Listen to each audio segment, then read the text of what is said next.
একদিন এক স্বামী স্ত্রীর মধ্যে ঝগড়া হলো। স্ত্রী রাগের মাথায় তার বাপের বাড়ি চলে গেল। ধীরে ধীরে সময় কাটতে লাগলো, মাস কেটে গেল, কোনো ফোন এলো না, কোনো মেসেজও না। এভাবেই বছর পেরিয়ে গেল, কিন্তু তারা দুজনে পরস্পরের সাথে কোনো যোগাযোগ করেনি।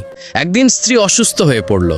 তখন তার মনে পড়ল, সে যখন অসুস্থ হতো তখন তার স্বামী কিভাবে তার যত্ন নিত, রাত জেগে তার পাশে বসে থাকতো।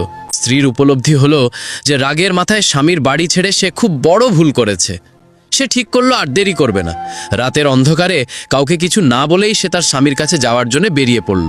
বাড়ির কাছে পৌঁছাতেই সে দেখল স্বামীর ঘরের দরজাটা খোলা আর স্বামী সোফাতেই শুয়ে আছে। স্বামী স্ত্রীকে দেখা মাত্রই দুই হাত বাড়িয়ে দিল আর স্ত্রীও তাকে জড়িয়ে ধরল। তখন স্ত্রী বলল, আচ্ছা, এই দরজাটা খোলা ছিল কেন? তুমি কি জানতে আমি আজ আসতে পারি?